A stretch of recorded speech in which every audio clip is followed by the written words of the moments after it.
Ada beberapa kelompok yang menurut Guru Gembul sangat sakit hati terhadap perilaku yang dilakukan oleh beberapa Habib dari klan Ba'alwi di antaranya. Kemudian lihat misalkan kelompok-kelompok Islam yang lebih moderat atau yang lebih plural. Mereka sakit hati melihat itu. Karena apa? Karena betapa feodalisme di antara kaum muslimin masih terjadi. Ada orang yang diciumi kakinya. Di mana menurut Guru Gembul, kelompok yang pertama yang merasa sakit hati terhadap perilaku Habib yaitu dari kelompok Islam moderat dan plural. Kelompok ini menganggap ternyata masih ada feodalisme di antara kaum muslimin, di mana ada seorang Habib diciumi kakinya oleh muhibbinnya.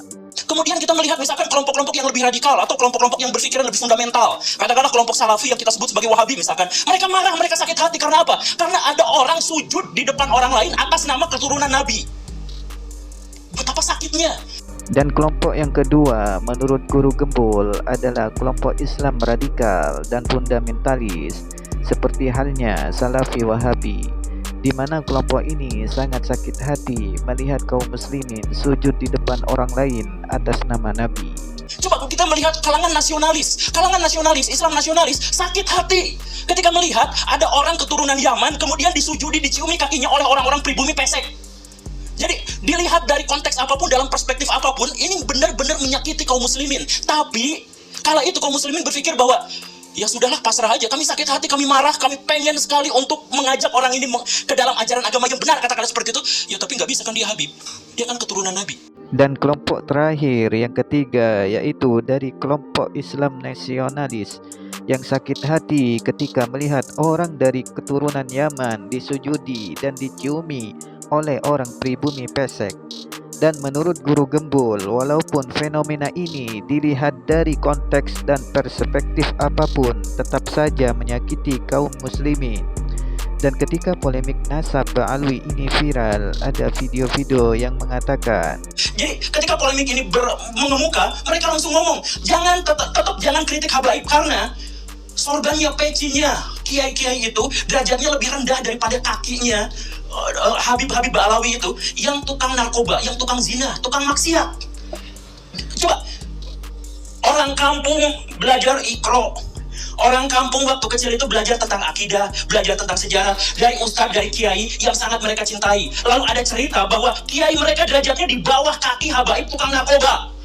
Rasakan bagaimana sakit hatinya mereka ketika mendengarkan narasi yang seperti ini. Dari video tersebut, Guru Gembul menceritakan pada saat polemik nasab Ba'alwi mencuat ke permukaan, masih ada Habib yang mengatakan, jangan kritik Habib karena peci dan surbannya kiai-kiai itu lebih rendah daripada Habib yang tukang narkoba dan zina. Hal yang demikian ini menurut Guru Gembul sangat-sangat menyakiti kaum muslimin, yang mana mereka-mereka ini mengenal Islam, bacaan Al-Quran dan akidah dari kiai-kiai di kampung, justru malah direndahkan hanya karena orang-orang tersebut keturunan Nabi. Bayangkan kemudian ada ulama-ulama Nusantara yang harus cium tangan, cium kaki terhadap Habib-Habib yang berjejer duduk di sofa dengan begitu megahnya. Kalangan nasionalis sakit hati, kalangan tradisional sakit hati, kalangan fundamentalis sakit hati, mau yang liberal sakit hati, yang radikal juga sakit hati melihat fenomena semacam ini. Dan Guru Gembul menambahkan, ketika ada ulama-ulama Nusantara harus cium tangan, cium kaki terhadap Habib-Habib yang berjejer duduk di sofa dengan begitu megahnya. Dari hal tersebut, semua kalangan merasakan sakit hati melihat fenomena semacam ini.